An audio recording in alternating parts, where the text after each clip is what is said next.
All right, everybody. So following along here with 6.6, aging and ripening. Affinage, of course, is important. You will get asked questions about affinage. I'm not going to read this verbatim, but I'm going to go through, skim through, and point out some highlighted information. Many cheese varieties require aging or affinage. That in and of itself could be on the test. Affinage is the act of aging cheese. And affineur is the individual who ages cheese. It, of course, is French. During this process, bacteria, mold, or yeast may be added to or allowed to grow on the cheese surface or interior. Combinations of bacteria, molds, or yeast will change the appearance and color of the cheese's outer surface and change the physical chemical properties of the cheese. That sounds like a heck of a good question to me. Curing, ripening, and maturing are the other terms used to describe the various treatments used during cheese aging. Every one of these, like as I go through, hopefully as you start studying with me, you're starting to understand where I stop and think about questions. That's how you should be reading all of this. I just heard a question in my head reading that one sentence. So they could say, what are the other terms used to describe the various treatments used during cheese aging?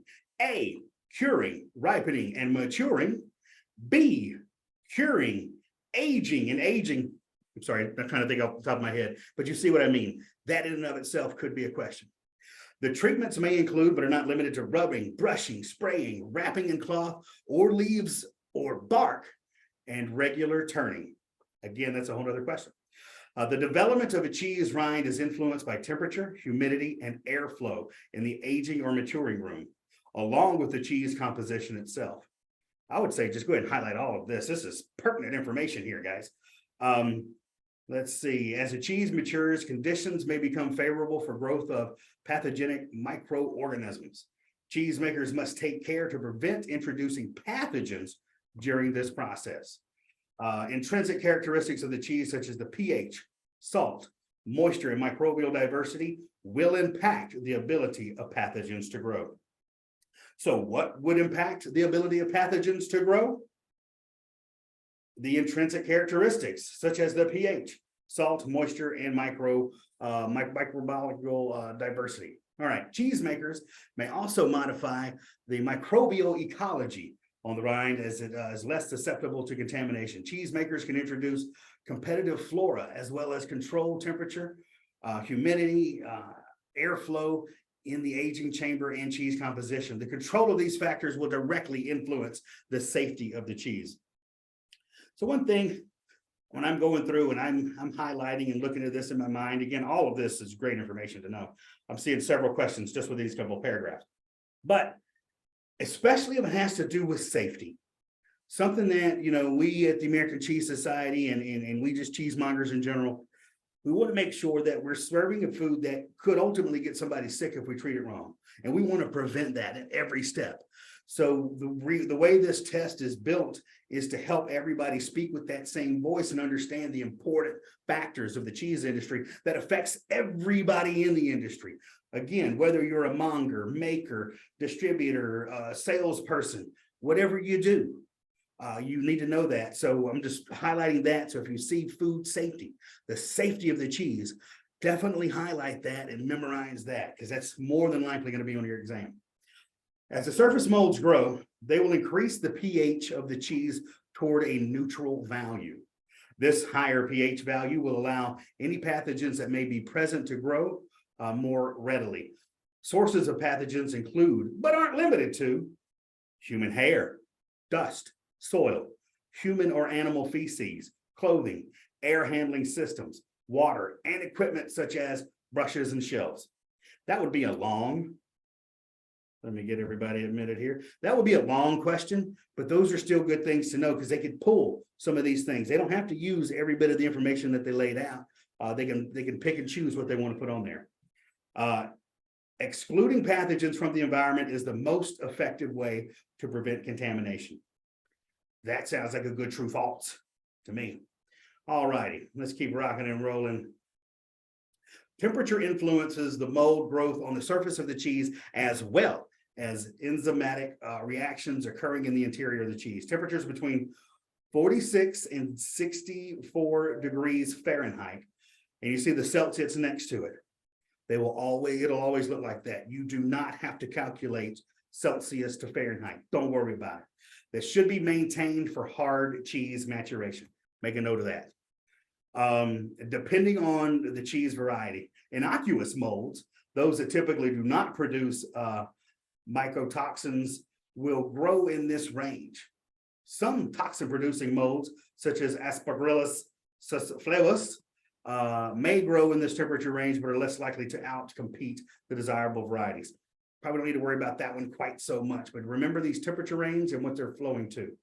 Washing cheese with brine solutions factors growth of some bacteria, such as Bravibacterium linens.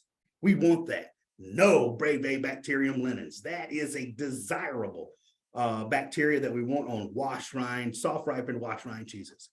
They're desirable for producing some cheese varieties. Bacteria surface ripened cheeses should be held at 53 to 57 degrees Fahrenheit for proper maturation.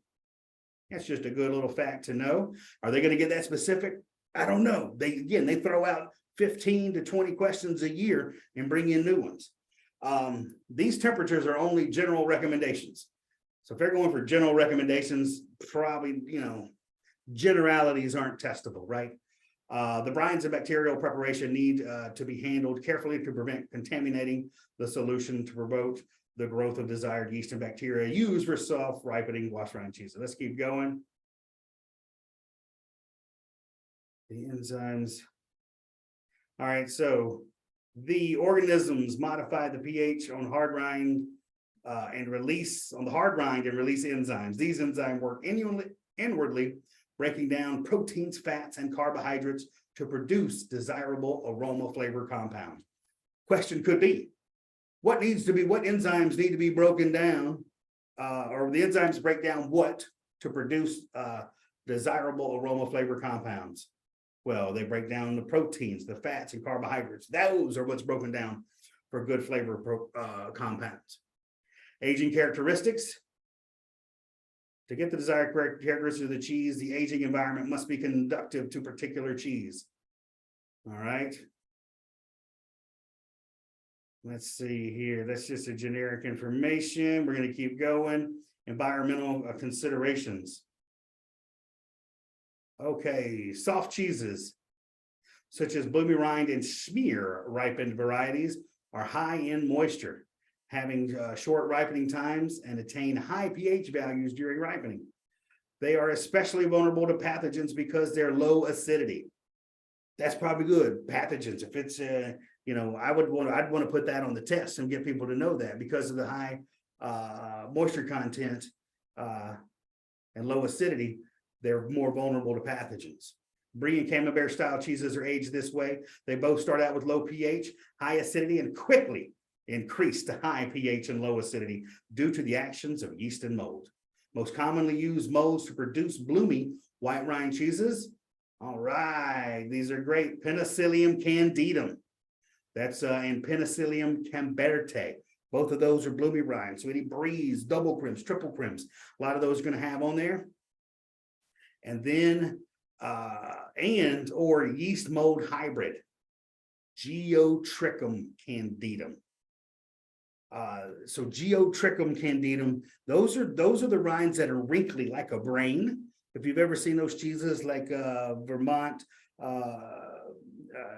Coupole, is definitely a good example of Geotrichum, and they actually give off more of an odor. Those just kind of stink a little bit in a great way, right? Penicillium glaucum is commonly used for blue vein cheeses. Smear ripened cheeses start out. Now the pHs, you may get a couple of pH questions. They're not going to go through with 1,000, know every pH for every single style of cheese. So do know them, but I wouldn't bog yourself down on all the pH levels because that's just going to be a lot to remember. It's good to know them. Extra cheeses such as Parmigiano Reggiano contain low moisture, around 30 to 35%, high salt, moderate pH, and require long aging periods, 1 to 2 years.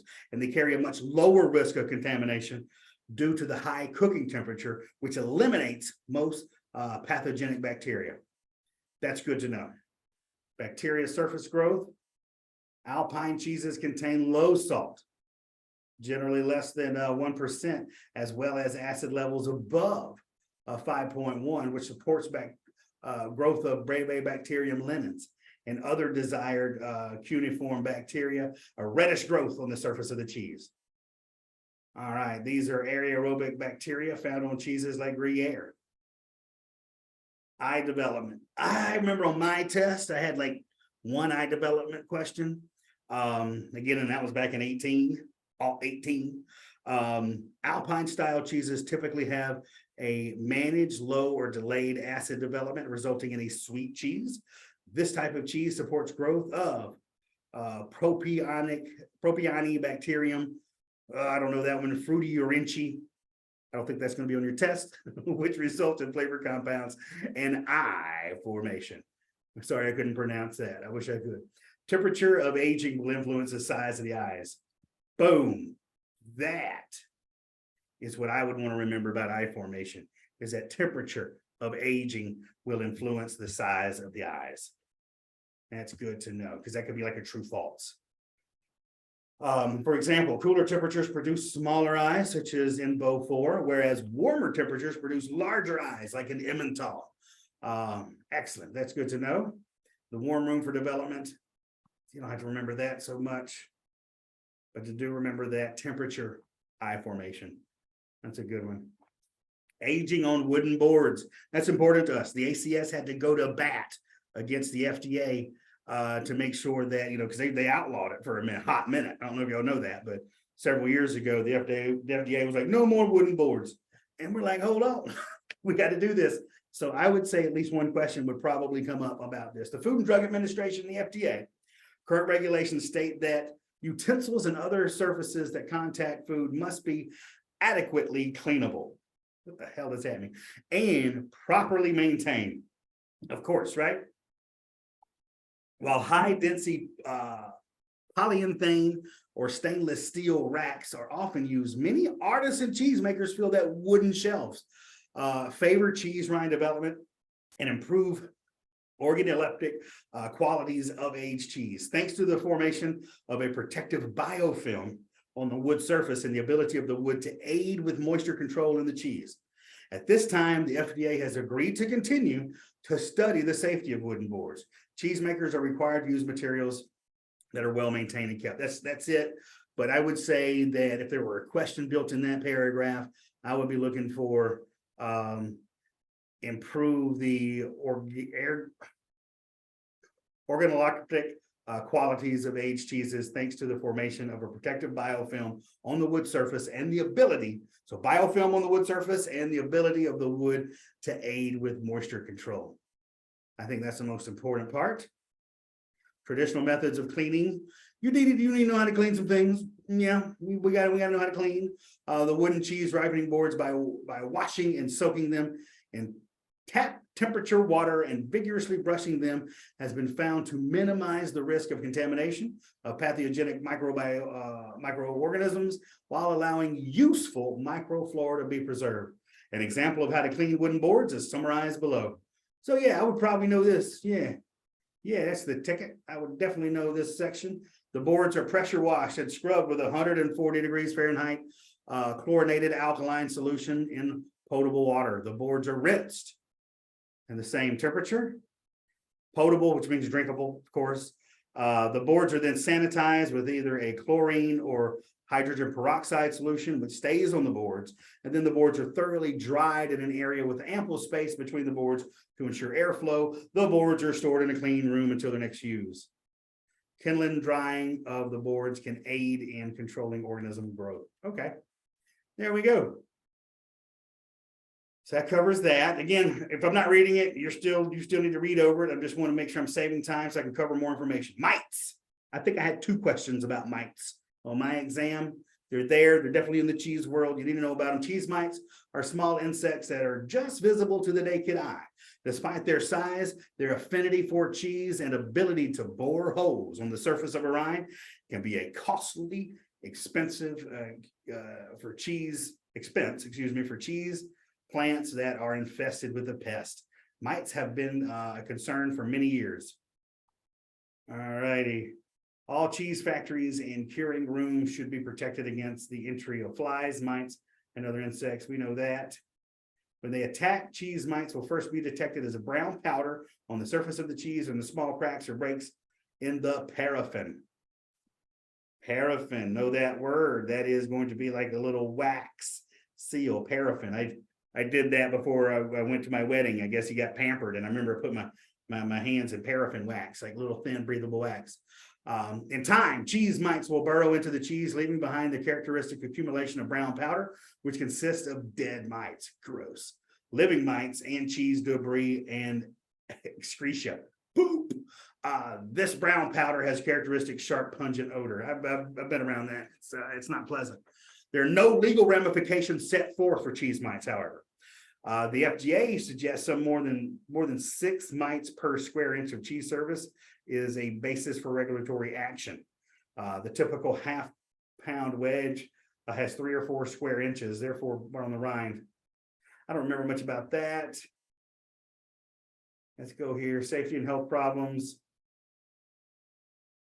Mites transfer pathogens, yeast and molds, and other from other surfaces to the other surface. You could be allergic to them. But I don't remember that being on the test. I'm going to keep going. You can get dermatitis for cheese handlers. That may happen, as well as gastrointestinal disorders. Mites are common in factories when making cloth-bound cheddar. That's good to remember. Or natural rind cheese that is more than 4 to 5 months old. That's more of a fact.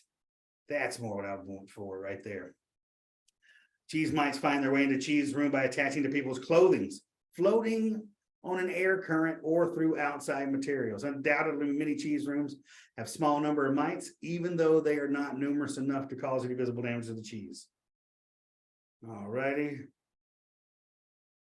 Growth conditions. I would just read through this, guys. This is going through a fast reading to see what I recall being on there. Most of this is basic. Keep it clean. All right. Definitely go through here. Read about mites. You'll get asked at least one question for sure. All righty. So when a cheese curing room is infected with mites, all infected cheese boxes and accumulations of scrap material should be moved out of the cheesing room. The operator should thoroughly clean the cheese room. There we go. Pretty basic. All righty, we got mites covered. Let's keep rocking and rolling. Wrapping and rind development. The outer wrapping of the cheese can be an aid for all aging of cheeses. It may also be used as the packing of the cheese, depending on the materials used. Whether wrapping is made of natural material, cloth, or even a vacuum bag. All of these wrappings will directly affect the maturation of the cheese. Boom. All wrappings will affect the maturation of the cheese. Rind development requires that the cheese sit in an open environment. As moisture evaporates from the cheese, the outer surface becomes dry and forms a rind. Controlling the brining process, oil and or salt that rubs of the surface, as well as the temperature and humidity of the aging chamber, will determine how thick and tough the rind becomes. Using dry salt rubs on the surface of the cheese dehydrates the surface, creating a barrier that will influence the microflora activity in the aging cheese. As the barrier of the rind is low in moisture, all right, that's fine. Here we go. American Farmstead Cheese, the complete guide to making and selling artisan cheese. That's a book you should be reading. And know that Paul Kensett wrote that. He just retired, I heard. Great guy. But know his book and writes that temperatures below 52 degrees will slow down the aging process. Kensett goes on to state that the pH is key for wash rind cheeses as well. The pH will directly affect the brining process. Brine pH must match cheese pH by either dissolving the protein surface of the cheese to create a soft rind, or remaining intact to create a rind capable of hosting Brevibacterium linens. undesirable flora due to contamination, the substrate, which is pH, moisture, and the non-fat solids, the environment, and the air. All right, mechanical splits. Let me read through here.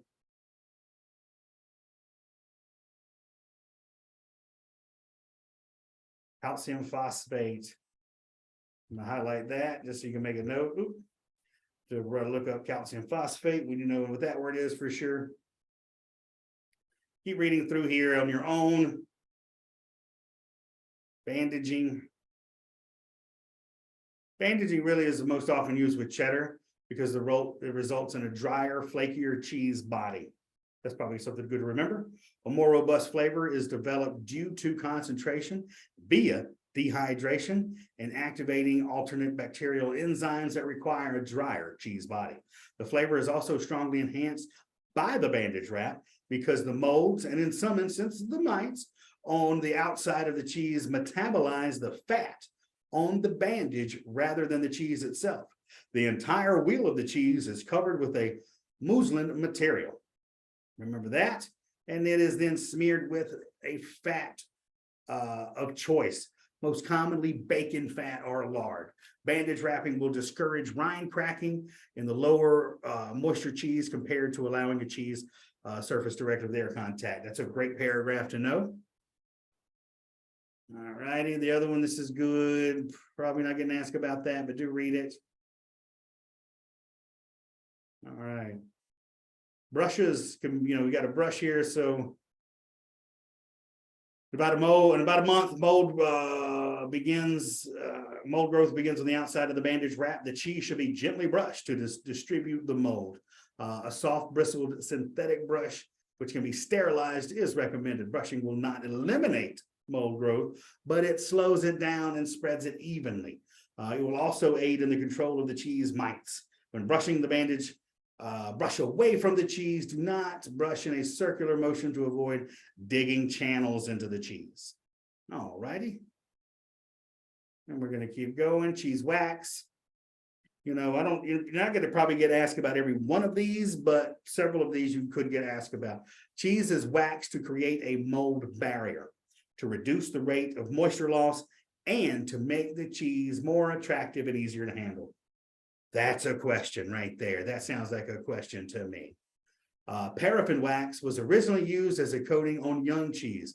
The paraffin provides a good carbon dioxide permeability.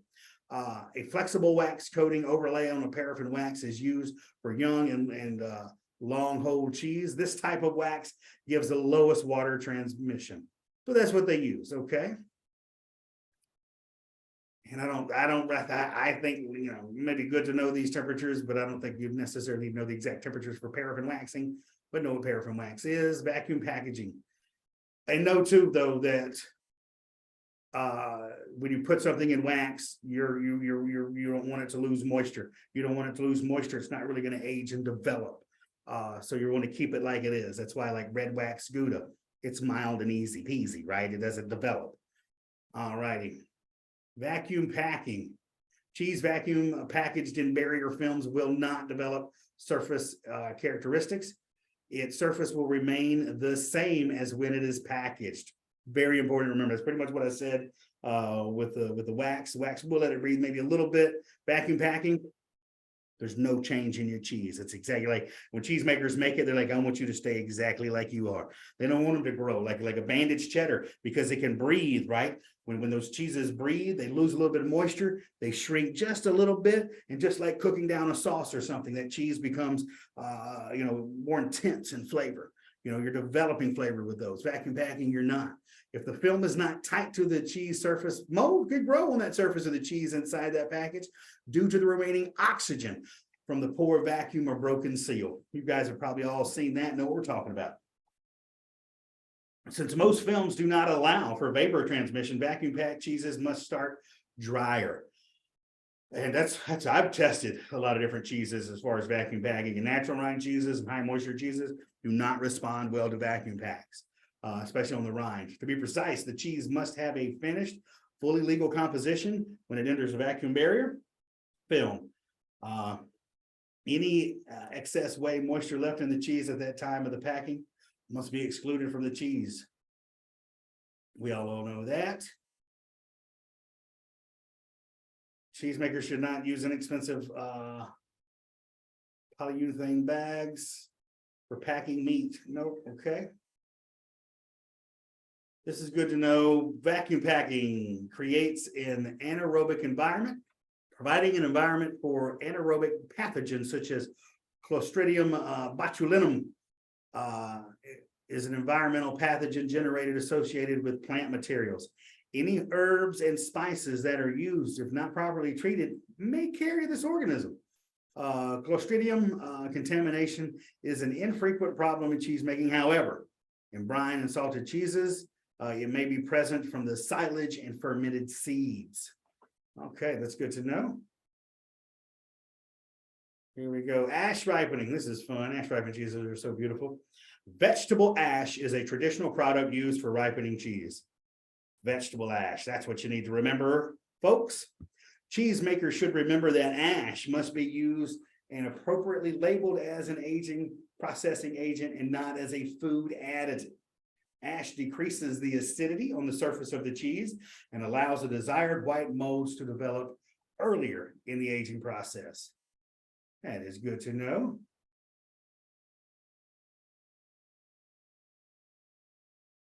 Okay, all that's good to know there. Ash coated and mold ripened cheeses will typically be packed in a cheese paper or freezer wrap to allow the mold to continue to thrive and the cheese to mature at retail. Wax or plastic packaging that cuts off oxygen will create excess moisture for the ash surface and will kill the molds, resulting in undesirable flavor changes. All right, now then, definitely read your summaries. I'm going to keep going. Talks about a little bit about pathogens, but let's get on to number 7. Here we go. Only an hour left and a couple of these more to go. All right, so bringing cheese to the marketplace. This is probably what more people understand in our business. I know we have a lot of people here wear different hats, so to speak, but this is also important. The chapter covers the final stages before cheese leaves the facility. Considerable effort, resources, and skills have brought the cheese to the point where it is ready to be packaged, sold, and shipped out.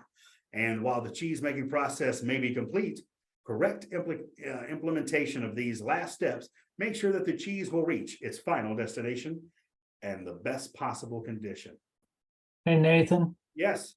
Hey, sorry to go back on you, but with the ash ripening, is that section still totally relevant since there's also the addendum, or should we eject that portion because of the addendum? I would go to the addendum first and review that. The ash ripening, again, you may get asked one question on it, so I wouldn't deal a whole lot of time. Quite honestly, the most thing I would want to remember about that ash is that it more than likely is vegetable ash. Great question. Okay. No, great question. Always go to the addendum with that, but don't bog yourself down into that. Okay, thank you. Absolutely. All righty, so we are going to continue to go down here to sales channels. Whether a cheesemaker is selling anything through a locals farmer market, working exclusively with distributors, or selling direct to retailers, or using a variety of sales channels, it is essential to understand that the customers have individual requirements and needs. A lot of this information you've already heard before from my distribution presentation I gave earlier on. If you've not, definitely go back and watch that video, but I'm going to continue to go through here. A successful sales program involves spending time communicating with the customers and bringing effective and building effective relationships. This will promote greater understanding of what the customer is looking for and how to provide the best possible service to them. Okay. A great start to building any customer relationship is to arrange a visit to the customer's warehouse, store, or restaurant, or to have the customer visit the creamery or facility. Definitely remember that. And if you can't remember anything, always just on the test, just be thinking about, it's all about seeing, smelling, touching, tasting, communicating. All of those things are what we need on any side of the business. So if there's ever an answer about like going to the farm or going to the store or talking directly to the salespeople, that's always going to be the answer. That's what we want. You got to have that interaction between the farm, the making, the selling, and the tasting. All that goes together. Before engaging with or pitching products to any potential customer, a cheesemaker should have all the following information available in a presentable format so that the customer can clearly understand it. So this is big time, but absolutely remember this. You got to have the price of the product. Again, this is your cheese. This is a cheesemaker selling to people. You got to have the price of the product. How that product is going to get to a customer. They can get to a customer through distributor, through direct shipping, or bringing. I remember I worked so long that people used to just bring it from their house in their car. I guess they can't do that anymore. But you got to know the cost of getting the product to the customer, handling and storage tips.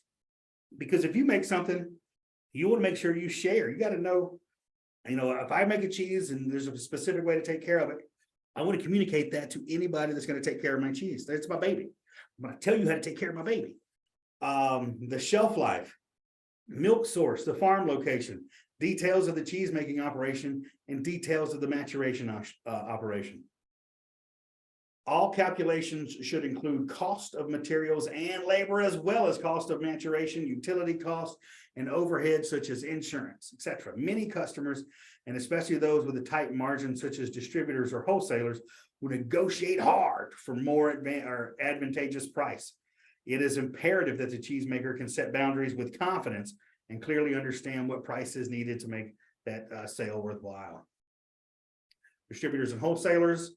The economics of most distribution and wholesale companies are such that they are working with slim margins.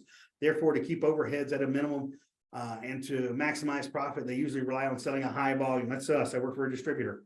I'm an educator that I consult with a distributor that consults with retailers, big and small, right? But I know that the retailer, we'd rather sell pallets, right? We'd rather, or even containers worth of cheese. It works better. It's more efficient for us. Where once you get to retail, you're not going to sell that much. You may say, the most you would sell is a case, right? This often means, though, that the infrastructure is not in place to spend a lot of time tending to overly fragile or high maintenance cheeses while it's in their system. Sometimes you will have smaller distributors that are going to deal with that. There are cheeses that require just so much attention that it's hard even for us as a distributor to have the man hours to be able to tend to them and sell them at a cost where people are going to be able to buy. So that's just the part of doing business. All righty. So however, there are an increasing number of distributors, wholesalers focused on higher end specialty foods. Such of these may have specialized knowledge and bandwidth to work with cheeses requiring more care. That's why we're taking this test, guys. That line right there, no matter what it is in the business, that's what a CCP does. That's what we get for getting this accreditation, is that, specialized knowledge and bandwidth to work with these cheeses that need more care. That's why I'm here with this company. I help check cheeses. That's what the CCP could do for you. That's why it's important. Either way, the nature of distribution and wholesale is that the cheese will need to successfully withstand the rigors of transportation from the creamery to the facility, to the warehousing, and onward to deliver to the customer. If that customer happens to be a retail store, they're going to expect that product to arrive in good condition and have a long enough shelf life, a reasonable shelf life upon arrival. That's definitely going to be a question. I remember that being in there. For this reason, if selling to a distributor wholesaler as a cheesemaker, again, you're in the cheesemaker hat on, it's important to ship cheese in stable condition. After it reaches the retailer in good condition, the responsibility of getting that cheese to the end consumer in good condition shifts. So the cheesemaker gets it to us as a distributor in great condition. And oftentimes cheeses still age at that point, depending on how long it could sit around. But they give it to a distributor in good condition. The distributor's job is to give it to the retail operation in good condition. And then the retailer has to take over from there. And again, that's what CCPs are for. If you're a cheesemonger, if you own your own store, whatever it is, it's up to you then to be able to take care of it. And that's what this accreditation will help you do. Okay.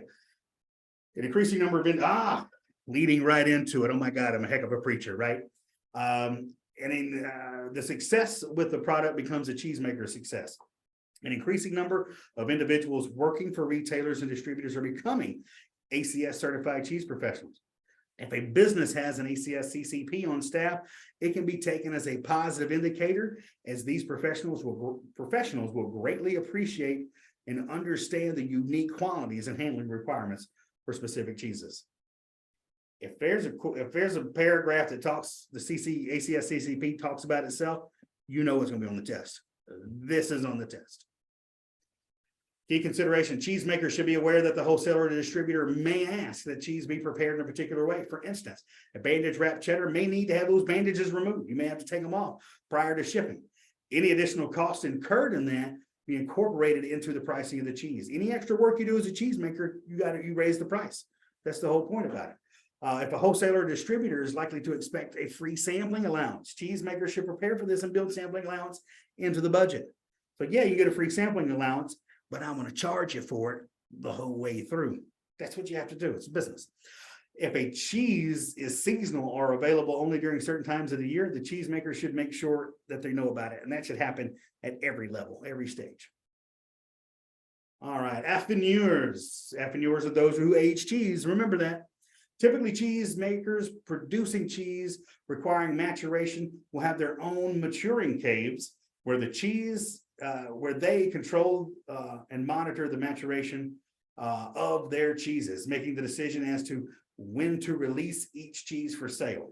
This system ties up a considerable amount of capital, especially if the cheese is long aging and requires additional labor.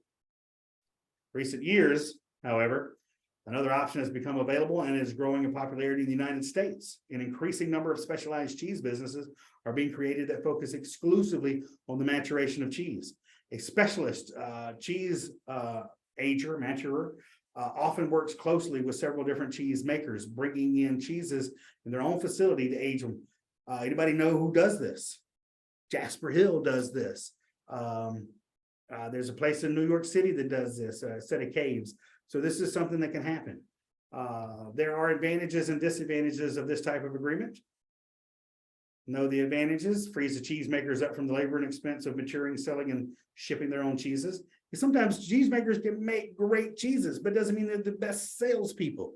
You know, they could be the best farmers in the world and have the best land and the best grasses and the best microflora, but it doesn't mean that they're going to be good marketers and all that stuff. So that is an advantage. It's likely to improve cash flow for that cheesemaker, as capital is no longer tied up paying for all that. And it allows the cheesemaker to focus entirely on producing good cheese. One of the disadvantages, though, is cheesemakers effectively relinquish control of the maturing process for their cheeses. That's a hard thing to do. An affineur may not wish to credit the cheesemaker with the production of the cheese, effectively co-signing the cheesemaker to becoming an invisible supplier. There are places like that they do have their caves, and once they age them, they claim like it is my cheese cave. I don't want to mention places like that because it could be construed as negative, but a lot of places that it could be retailers, so to speak, that age cheesemakers make it, hand over their cheeses, and they're going to put their name on it. That's a disadvantage. The presence of an independent affineur introduces an additional step in the chain, which the producer and the end consumer, which potentially can increase the chances of a product contamination. So that happens. All righty. Read over the key considerations. We're going to keep rocking and rolling, my friends. Retailers and restaurants. Working directly with a retailer or a restaurant rather than using a distributor or wholesaler gives cheesemakers an opportunity to communicate closely with the buyer and to obtain valuable feedback about the cheese. As with any customer, the retailer or restaurant should be asked what their needs and expectations are. For example, they may be seeking a particular flavor profile or age of a cheese. Some customers are looking for a cheese made exclusively for them in a different format or size than normal production. In this case, there should be a written confirmation from the retailer or restaurant detailing the nature of the contract and specifying minimum quantities of the exclusive cheese and how long this commitment will remain in place. It is worthwhile for the cheesemaker to actively seek feedback about the products being sold from the retailer or restaurant. This allows for unbiased feedback and market research at no charge to the cheesemaker, and it may supply information that can assist in refining and improving the cheese recipe for maturation process. I like that. I think that was a question on my exam years ago, written somehow. All righty, so the key considerations as you read through here, that's basically, they're just summing up a lot of what we've already read. So do cover the key considerations as I keep going. Farmers markets and self-operated retail outlets. Selling at farmers markets and through self-operated retail outlets provides many advantages to cheesemakers, especially for smaller scale producers. This includes the opportunity to make direct contact with the end consumer, which provides an ideal environment to foster education about the cheese and obtain customer feedback. In addition, participating in farmers markets or self-operated retail outlets allows the cheesemaker to charge retail prices and generate more revenue from their cheese. That's a good thing to know. The cold chain must effectively be maintained, especially in hot weather. Always know that. Approved supplier programs. Some customers may require that cheesemakers be an approved supplier and that they comply with a certain criteria, such as third-party audits, allergen programs, or recall programs. So anytime you get something that's listed in 3s or 4s, whatever, that's easy to turn into a question. So hopefully you're picking my brain now and starting to understand what I'm doing. So, all right. The retail consortium comprised of Wegmans Food Market, Inc., Lund Food Holdings, and Whole Foods Market Services has been working in conjunction with cheesemakers to establish base level food safety standards. For descriptions of that, okay. Retaining product as part of the cheese facility's overall testing program, it is best practice to retain a small number of cheeses from each batch produced. This allows the cheesemaker to conduct in-product testing and to assess each batch for overall quality of flavor, texture, and suitability for release. It is also best practice to hold and have a plan in place as to when product will be released, based not only on the testing protocols, but other steps and checklists which must be followed. Basically, if for any reason product does not conform to the standards and specifications, it should not be shipped until such issues have been addressed. Excellent. Here, the facility must ensure products are confirmed as compliant before they release to the market. All staff is familiar with the product. All righty. And products placed under quarantine or authorized personnel only release. These are good to know. Read over this. You're not going to get asked every single step of this, so don't worry about that. The cheese packing room. Placement of packing room within the facility.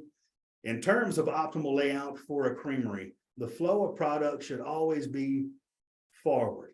As products progress and evolve from raw materials through production, aging, and into packing and shipping, it is highly recommended that they never backtrack or go through the same area twice.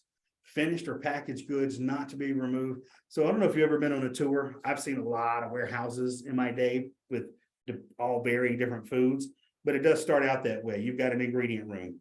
Then you move through closed doors and you go into another room, whether it's like, where the cheese making happens. Then it's a separate room where the cheese is aged. Then it's a separate room where the cheese is cut. Then it's a second room or next room where the cheese is packed. That's all that's saying. All righty. We all know equipment and packaging materials must be suitable for food production areas. Stainless steel is the way to go, right? So you'll get that. Okay, so I remember a question or two being about the design of a packing room, at least one question. So I'll sit on this for a minute. When designing a packing room, a sanitation plan specific to the space needs to be created. In addition, the following should be taken into consideration to ensure a sanitary environment in the room. Surfaces and all drains must be available to be effectively cleaned and sanitized, including floors, ceilings, and walls. Equipment and shelving must be raised at least 6 inches off the floor. Oddly enough, you got to know that. think that was even on the IDDBA Salumi exam.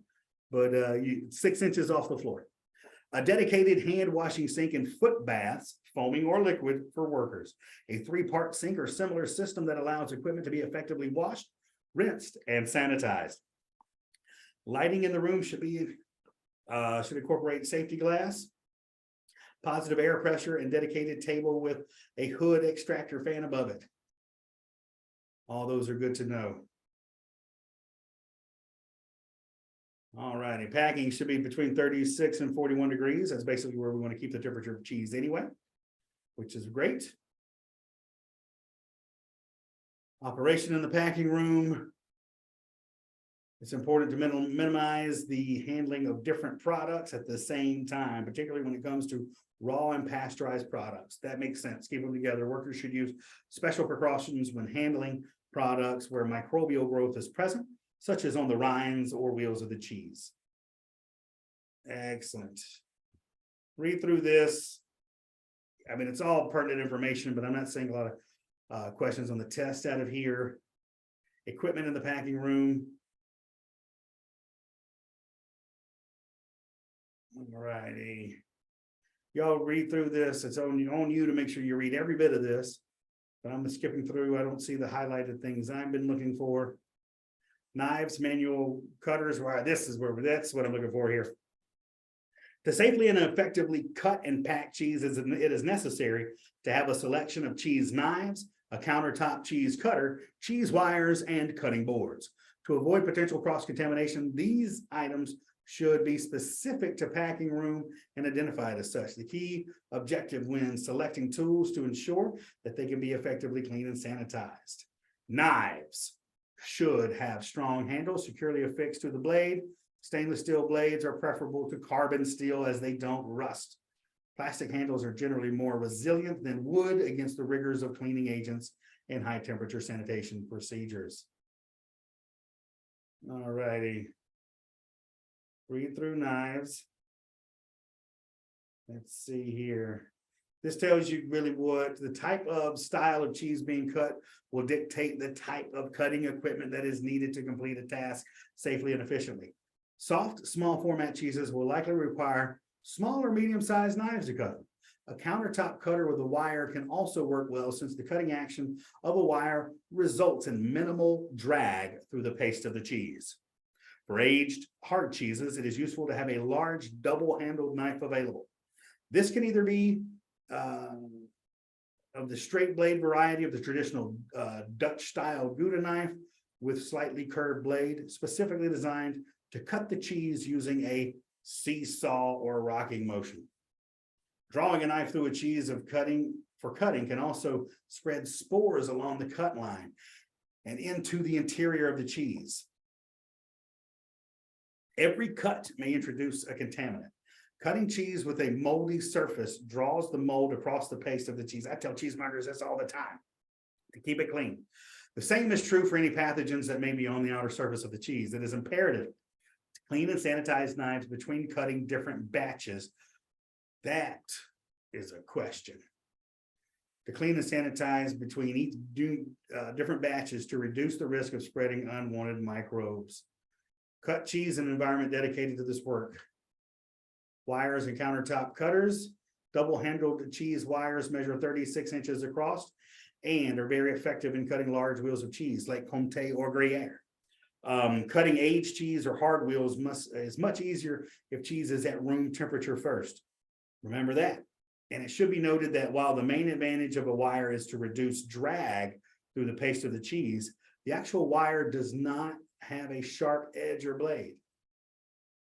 For this reason, workers should first score around the circumference of the cheese where the wire will be placed with a knife. This makes the task of cutting it much easier.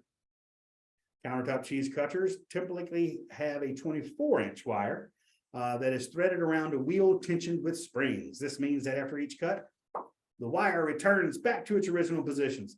Both plastic and metal versions are available and are the most popular kinds to use. Metal versions are typically more expensive and they are sometimes reported to be more difficult to clean. They also get sharp after a while. I don't like them. But the cheesemaker should weigh both options and determine which one they want. Okay, cutting boards. So I want to get to this.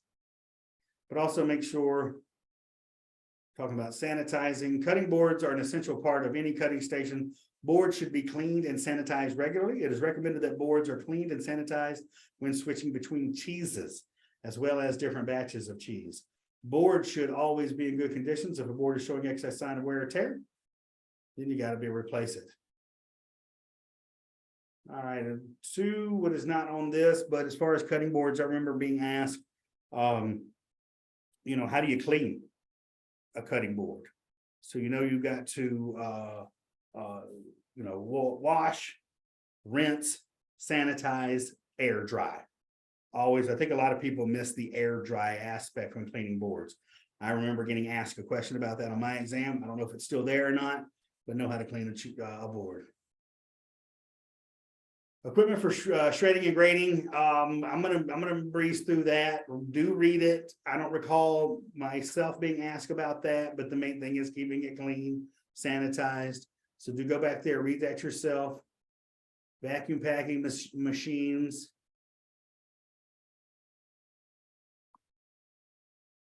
Let's see. We do vacuum packing is important because a lot of cheese makers, especially since COVID, even when they sold whole wheels, they've moved to doing pre-cuts for people. So vacuum, let's read this. Be sure to consider how much product needs to be packed and how often. The business projected growth in terms of future vacuum sealed needs also should be taken into consideration. There are many options available at a wide range of budgets, including some good values. All right. Hazards. Pathogens, foreign objects, chemicals, and allergens are hazards. All right, definitely go through all these. I don't recall a whole lot on the exam about this. Wrapping and packing cheese. Cheese cutting, packing, and storing impacts product quality and shelf life. The period of time that a piece of cheese remains usable, fit for consumption, or sellable. When cutting and wrapping cheese, it is important to remember some styles will continue to require air once wrapped. Cheeses that require air include soft ripened, blue mold, and wash rind styles. Cheeses that do not require air can be vacuum packed, including fresh unripened styles, aged hard styles, including bandage wraps and brine styles.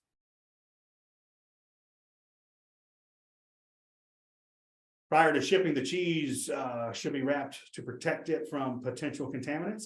It is important that the rind is completely covered, then wrapped. This is true even if the cheese is to be vacuum sealed, as a wrap, which could be paper, wax, bandage, etc., will provide an additional layer of protection. Here we go. We got different level, different layer, different types. Let's just go through here. The different types of wrapping designed to protect different styles of cheese, including wax, which is a breathable paraffin. We've been talking about that. I remember getting asked about that. And impermeable wax, which is like red wax Gouda. So paraffin wax is like the wax that you would see on Marique Gouda, if you've ever had that, where it's just like a little tiny thin little layer of wax, where like the thick red wax Gouda, or even like Irish cheddar that comes in a green wax, that would be impermeable wax. There's plastics, papers, plastic wrap, cling wraps, and foils. You're only going to see really foils used with blue cheese. A cheesemaker should speak with a specialty cheese equipment supplier. We get that. Let's go to each one. Cheese paper. Cheese papers are designed to allow cheese to breathe while it is wrapped. The wrong paper can have a negative impact by making the cheese look less appealing to consumers and by shortening the cheese's shelf life. The most widely used and available types of cheese paper are breathable cheese paper, lined freezer paper, and parchment paper. I would know that those exist. I don't think you're going to be asked about the specific one for specific cheeses because there's just not enough time to ask you that many questions, but know the different types of paper. Vacuum packaging. Not all cheese is suitable for vacuum packaging. We just talked about that due to the tightly compressed package. In some cases, modified atmosphere packaging may be used to limit compression while providing an atmosphere containing reduced oxygen or anaerobic conditions. So let's see here, modified atmosphere.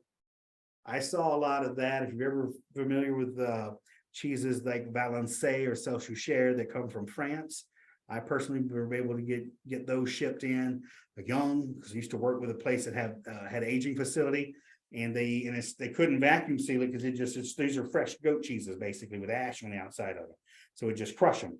So they would put basically nitrogen flush. So here you go. The process entails packaging the cheese under an inert gas such as nitrogen, carbon dioxide, or varying combinations of the two. This creates an anaerobic condition for the cheese, but does not cause the cheese to become damaged in any way. Basically, it gets that cheese, and you're not aging it, it's dormant. It's just sitting there, right? A common example would be the package of cheese shreds, cheese curds, or Swiss style cheese with eyes. Okay, so read through this yourself. These are good to go. Vacuum packaging. I would remember the nitrogen flush is what to remember. You got to keep them refrigerated, 36 to 41 degrees. There you go. Longra. Perfect. That's exactly what we're talking about. You get that in, and see those imported cheeses that if you know you got a vacuum seal on it, it would just smush it. But that helps it breathe, and it creates a good environment for it. 100%. Way to go, Lucky. I appreciate you showing that. Also, Longra was on my exam, talking about what do people do traditionally with that as far as a pairing. And people usually pour champagne in that little dimple. So that's part of your knowing your AOC or your protected cheeses. And I gave you a list of those to read through, but that's a great cheese. All right, labeling, recording. We're going to keep going. Tracking cheese. Again, my job, I'm trying to just hit the highlights for you. So labeling cheese for shipment. Cheese must be clearly labeled with, at a minimum, item number and or name of cheese, item description and or batch information, net weight in pounds. And that's here in the US. You will have net weight in kilos if it's being shipped over. 2.2 kilos. I know it takes 2.2 pounds to equal a kilo, I think. If I didn't get that mixed up. 2.2 is the number to remember. Used by, best before, or produced on date. You got to have those. Storage instructions such as keep refrigerated and pieces per case. Used by, best before, produced on, or for the US. In Europe, you could get a Julian dating, which they will put a number on there, and that's the number of days. Like if it had 156, it was produced on the 156th day of the year. You could get asked about Julian dating. Let's see. Many large distributors are moving toward a special inventory labels, making sure that the labels remain adhered to the boxes. And that's true, but not on your test. All right, labeling cheeses, a packing list, an invoice should be included with your shipment. These documents should contain the corresponding batch information and weight to enable the customer to quickly confirm the weight being shipped, the price of the cheese accurately, and get it out of sale quickly. Recording cheese to maintain an effective traceability and HACCP plan. Traceability and HACCP is absolutely on your exam. I'm going to go through here what I can, but no, you will get asked a few questions about that. Traceability is big in our industry at no matter what level you work at. You know, if there is a cheese out there that gets somebody sick because it contains pathogens, then they want to know, like everybody has to know what batch that was and trace it back and make sure then you destroy that product.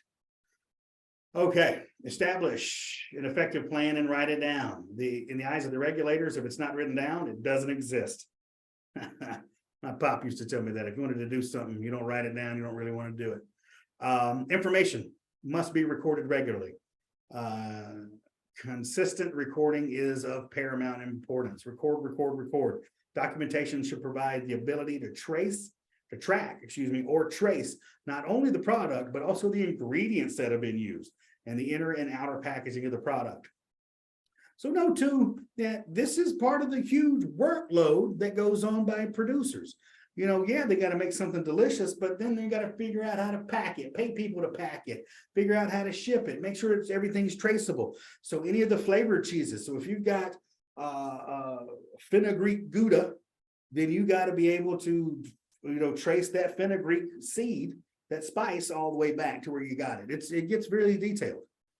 Traceability exercises and recall planning. Recall, that was the word I was looking for earlier and I couldn't find it. At least once each year, cheesemakers must run a traceability exercise. This exercise should demonstrate and record the path from raw material through to the process through the consumer, and confirm that ingredients, packing material, and finished products fall within certain parameters and timeframes. Cornell University offers procedures for a 12-step mock. So know that once a year, I think that's on your test. You got to know at least once a year, you got to go through that exercise. So I would definitely know 7.4.3 in this book. And here we go. Look at all this. The 12 steps. They're not going to be able to write a question with all the 12 steps on it, but they could ask you a question. Which one of the following is not one of the 12-step procedures? So this is what you need to know. Number one, start the clock based on scenario under a 2-hour goal within a 4-hour maximum. Know the time frame. Coordinate your recall team.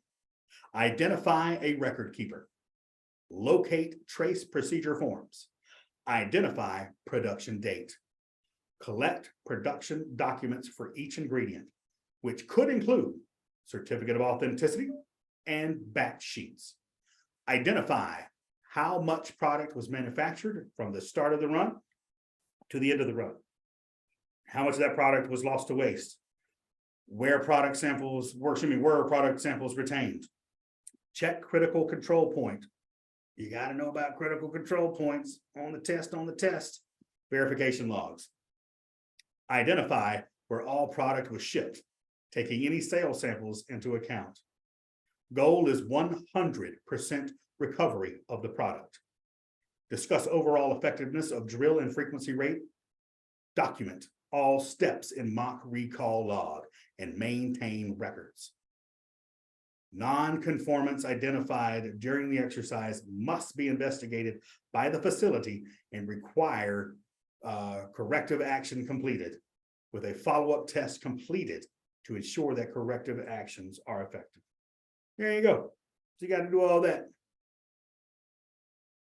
Packing cheese for transport. A bewildering array of packing materials is available within the marketplace. To narrow these choices down, a good place to start. The cheesemakers decide between eco-friendly range of packaging materials or conventional products. Eco-friendly materials will likely be more expensive. They are. I've been involved in those conversations so many times. You know, we as a company, we also have a e-commerce side of the business, and we don't want styrofoam. No, we want to be more eco-friendly. We got to watch our carbon footprint, right? It's important. There's a lot of businesses out there that's growing. However, both types can often be reused. Some cheesemakers operate a system whereby customers can return boxes and packing materials to them at minimal cost, thus making considerable savings in buying new materials. Whatever choice is made, the primary objective of packing materials is to protect the cheese during transportation. Once the cheese is wrapped, it is usually placed in a cardboard box. Cardboard is particularly suitable material as it allows a limited amount of breathability. For sealing boxes, it is worthwhile to investigate good quality packing tape. All right, that's good. It's not going to be necessarily on your test. But how to pack could be. Cheese should be packed in a sturdy box with appropriate size for the product being shipped. Boxes should not be overfilled. All right. This is fine. Soft, fragile, small format cheeses do well if packed in flat inner box, such as a pizza box, as these can be stacked within a larger outside box. Again, I'm familiar, I don't know if you are, but like Harbison, Jasper Hill Harbison, And Windermere, that's the pizza box kind of style they're talking about. So you can pack cheeses in those boxes and then you can pack a lot of those boxes in a bigger box, basically. All righty. Here we go. The cheesemaker is shipping. Cheesemaker is shipping both hard and soft cheeses in the same box. The soft cheese should be wrapped in place in its own separate box on top of the hard cheese. That makes sense, right? Pack and fill any remaining spaces of the outer case with scrunched up paper. You get that if you order anything from Amazon. It's the same way. Like if I ordered a book, and I'll be darned if it didn't come in a giant box, but with a bunch of packaging around it, right? Air pillows, basically. All righty. Read all this. If packing boxes onto a pallet, ensure that there is some airspace. But this was on my test. Packing on a pallet. If packing boxes onto a pallet, ensure that there is some airspace between boxes, especially those in the middle of the pallet, to allow cold air to circulate. If you were just to pack it like you're building a brick wall, eventually the cheeses in the very middle, if you stack them high, they're gonna get warm, and only the cheeses on the outside will stay cool. Once a pallet is packed, the entire pallet and boxes should be encased with stretch wrap to stop the boxes from moving around and protect them from moisture. All right. You don't need, that's good to know, but you're not gonna get asked that. A non-refrigerated truck, you shouldn't do that. Read over this, you're gonna have to know. But ACS Judging and Competition Committee provides tips for shipping competition cheeses, which also could inform how best to package cheeses for unrefrigerated shipping more generally. Here's a brief excerpt. Probably get asked this. Cheese should be placed in a foam or foil lined shipping box and cushioned with bubble wrap if needed. 2 to 3 pounds of ice packs should be added per 5 pounds of cheese. That was on my exam. All right, that's the only I can do is tell you what was. I don't know what's on your exam. My exam, oddly enough, they had the question: 2 to 3 pounds of ice packs should be added per 5 pounds of hard cheese. Ice packs should be protected so they don't get the cheese damp by osmosis, because they're gonna melt, they're gonna sweat. The average summer temperatures in many parts of the country is high. No joke, right? We're all dealing with that, but it gets hot. The product must be kept cool for 48 to 72 hours. It's a tough thing to do. A lot of places are shipping cheese. Some of you own businesses and may be dealing with this a lot, but this is how ACS recommends. And if ACS recommends it, it's probably going to be your test. All shipment tracking information should be kept on hand so the progress of the package can be monitored. We know that. All righty. Ice packs. The best way to ship cheese is to use an inflatable insert in ice packs. The best way to ship cheese is to use an inflatable insert in ice packs. That's a true or false question right there. Ice packs are used to maintain temperatures 32 to 41 degrees during shipping, keeping the cheeses at a safe temperature while traveling. When shipping, it is recommended frozen packs are first wrapped with paper and placed into a resealable plastic bag. This prevents excess moisture from damaging the cheese as the ice packs melt during the transit. There we go.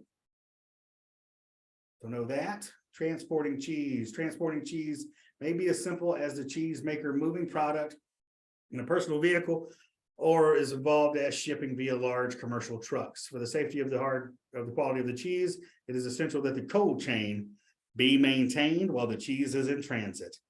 Temperature should not exceed 41 degrees. Boom, that is a question. 41 degrees. Cheese while shipping does not exceed 41 degrees Fahrenheit. That's hopefully you're seeing what I'm seeing. I'm not going to get through all of this today. I'm sorry, but while you're reading it, hopefully now you're picking up as I've read it, and like the things I'm pointing out is how you should be reading it and picking out questions yourself. While this is easy to achieve, if the cheese is being transported in a refrigerated truck, it can pose a serious challenge if cheese is shipped via unrefrigerated transport. With any mode of transportation, the primary concerns of the cheesemaker are proper maintenance of the temperature of the cheese, cleanliness of the transport vehicle, and the length of time the cheese will be in transit. Oh my gosh, that's a whole nother question. With any mode of transportation, the primary concerns for the cheesemaker are what? A, proper maintenance of temperature of the cheese and cleanliness of the transport vehicle and the length of time. And B, yada, yada, yada. But that's the way the question could be asked. It is recommended that all transportation vehicles are inspected for structural integrity and cleanliness prior to loading finished products. It's also recommended that transportation vehicles be adequately equipped to control and monitor the temperature of incoming ingredients and outgoing finished product. Refrigerated transport, that's what we deal with as a distributor. We've got refrigerated trucks. We've got a warehouse I'm working in right now. We've got the truck is refrigerated, and the door opens onto a refrigerated loading dock that goes directly into more refrigeration of the freezer. We do everything we can as a distributor to make sure the cheese stays cold. Whatever product we get, we don't want to break that cold chain. When I talk to cheesemakers, it's your job once you get it to your shop, to your store, whatever it is, that you keep that cheese cold. Don't let it sit on that U-boat for a couple hours. I know what happens. Let's see. If shipping to a distributor, it is likely that the cheese will be transported via truck, and the distributor will have a HACCP plan or quality control system. We do. We have a HACCP manager. All that stuff, it's beyond my head. We got people to deal with that. Haulers should be asked which other products are likely to be on the truck at the same time as the cheese. It is important to avoid using a truck that may also be used to ship meat, fish, or produce. Yeah, it's important to know. I don't see, you're not gonna ask a lot about this. We've hit the highlights. The product needs to arrive at its destination at or below 41 degrees. Oh my God, they keep saying this. This is more than once I've seen this in this one chapter. You see something more than once, the higher likelihood it's going to be on the exam. So remember that. Below 41 and above 32 degrees.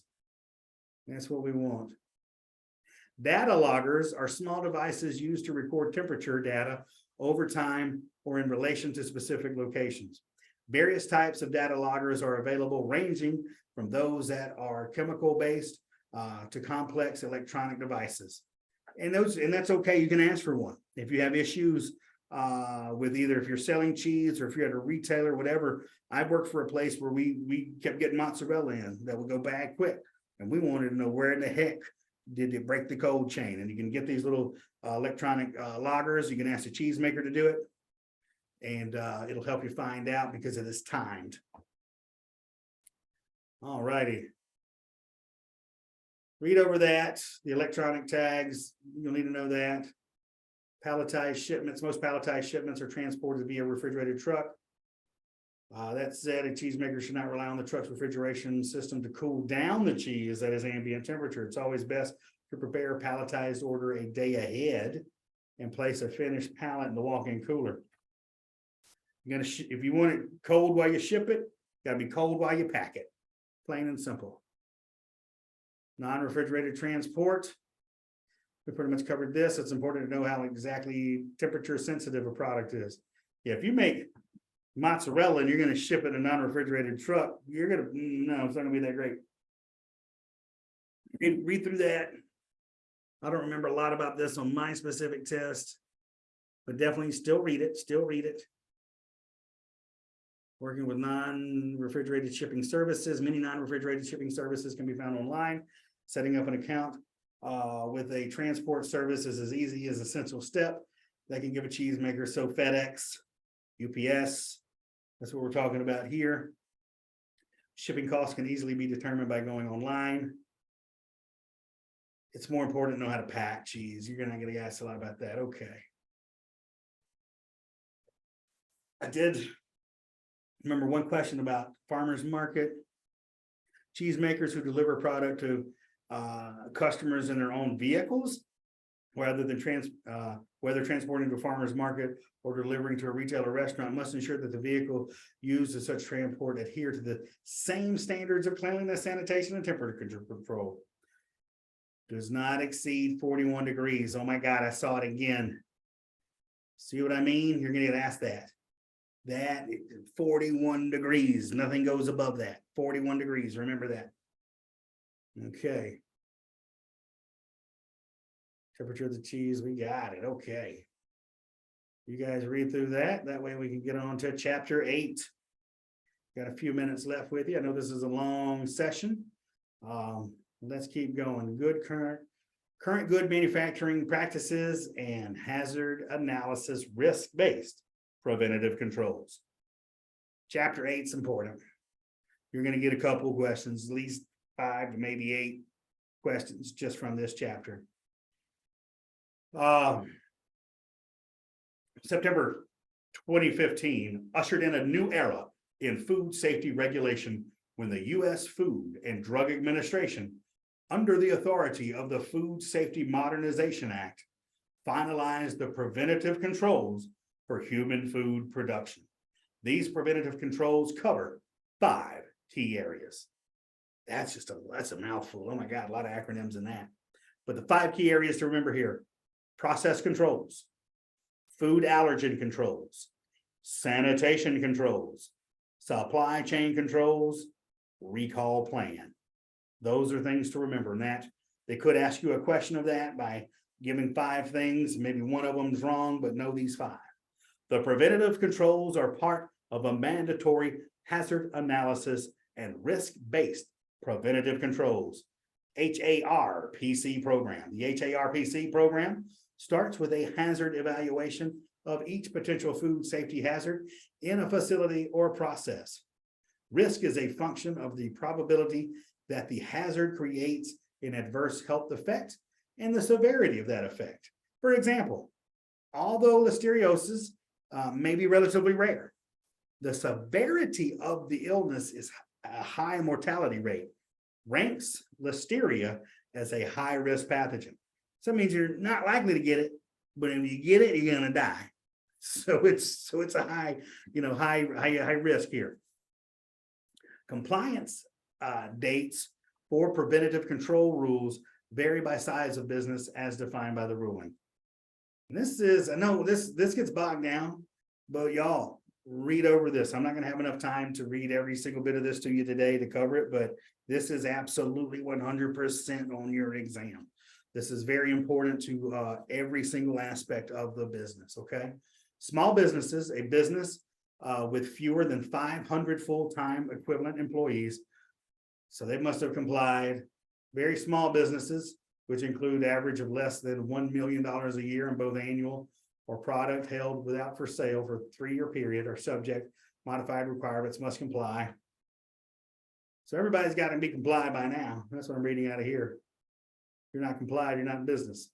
For those cheese makers who have previously implemented hazard analysis, critical control points, a HACCP program, the HARPC approach combines critical control points and prerequisite programs under the single moniker of preventative controls. This creates a broader approach to controlling potential hazards at all points in the manufacturing process. The preventative controls roughly correspond to the prerequisite programs that were a necessary precursor to a HACCP plan. Likewise, process preventative controls corresponds to critical control points.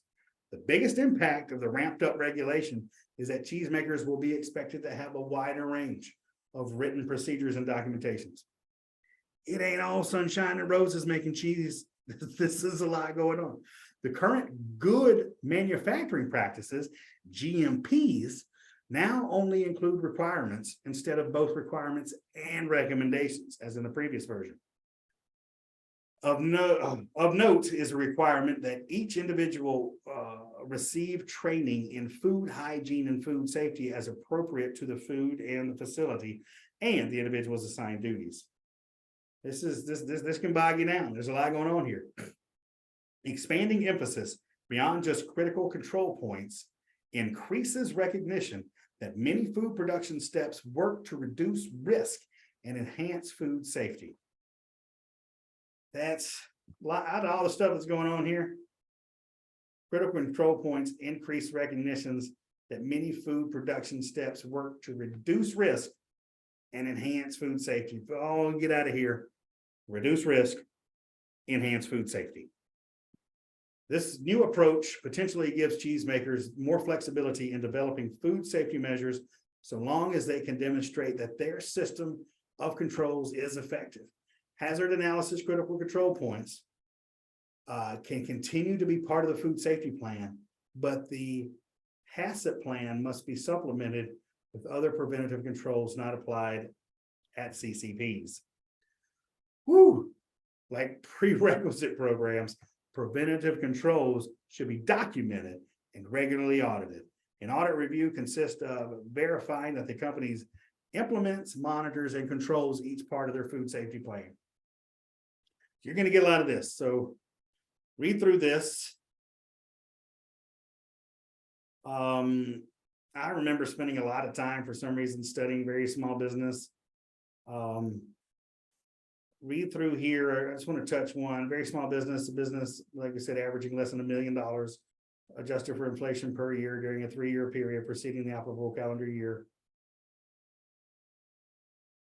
So those, yeah, don't know about that. You're not getting asked. I don't know if you get asked about that.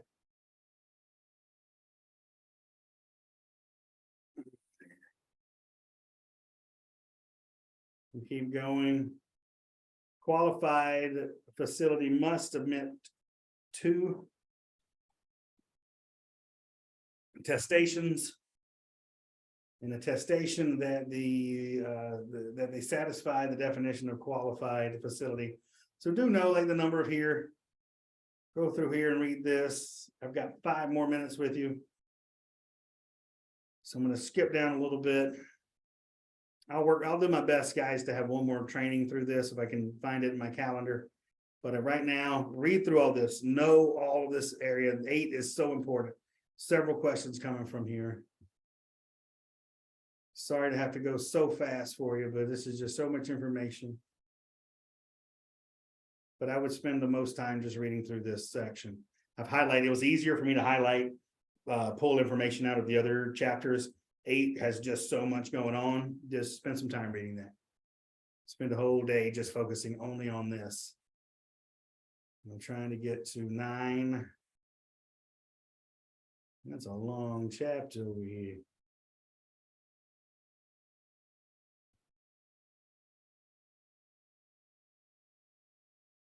Okay.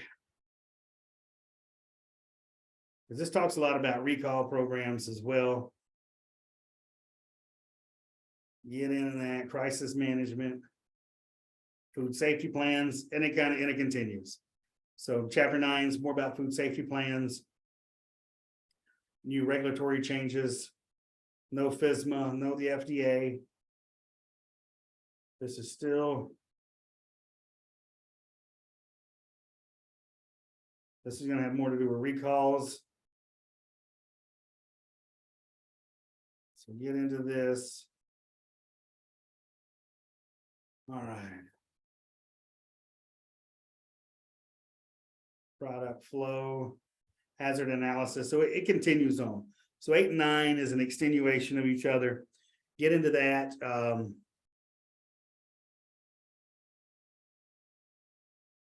Yeah, hazards. You got to know your hazards. I'm going to go ahead and tell you 9.4. Everything that's in this highlighted area, there was one question on the test specifically about that. So 9.4, you're guaranteed a question. And just keep going through here, guys. Keep reading through. It's a lot of information. I'm not trying to, I'm so sorry. I got to skip over all of this. 10, inspections. You'll get asked maybe 2 or 3 questions about inspections. So spend a little time on here. And then after you go through the inspections, of course, you got the glossary coming up and know your glossary. So with this, I know I skipped through a bunch, but go through sanitary standards. These are flashcards. If you get bogged down in any other area, remember that you've read a lot. You've got, a lot about cheese already. This is the time where you're taking the test and you're studying. It's important to just take a step back. Breathe, know that you have this information. You got the answers in front of you. You may have to read through it a little bit more. If you're just waited till now to start studying, you got to cram. If you're waiting till just now, the glossary is a good place to start. This is your flashcards. Write your definition, write the name artisan cheese on one side. the definition on the other, and get a study buddy to help ask each other questions. But this is a great place to start. And I would say critical control points definitely on there. Like culinary steam, I don't recall being asked about that, but cultures, adjunct, absolutely. Culture starters, 100%. Mesophilic, thermophilic, 100%. You got to know that. Environmental regulations, yes. Facility registration, good to know, but I don't think that was on there. Farmstead, yes. Food code, yes. Food hygiene, absolutely. You got to know all of these. Oh, so many acronyms.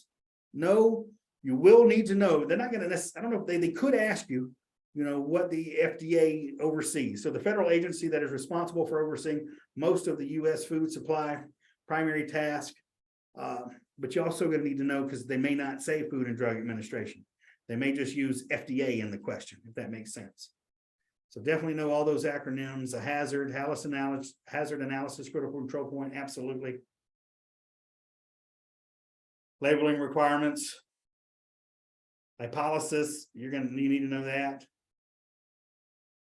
Mesophilic cultures, know that. Microbiological load, milk stone. So get through here. This is just a solid glossary. Proteolysis, you got to know that. So go through and read through. If I'm able to pick up a little bit more time in my life, I will put up one more study session virtually to kind of wrap this up, because I know I breezed through a lot of it today. But again, all of you are welcome to attend the day before training. You're more than welcome to send that out to other people. Due to rules and regulations for the ACS, I'm not able to, I can't advertise the study session, but everybody's welcome to it. So I can't put on Facebook, hey, I'm doing this session, y'all come to it. So if there's other people you know studying for the exam, help spread the word, continue to watch the videos. And as always, we'll put my email address, naldridge@gfifoods.com. Please to reach out to me directly. I'll be able to get back to you. Gram to ounces, kind of a good question. No. You will get fat in dry matter, cost of goods sold. So go through, there is a video on the math portion.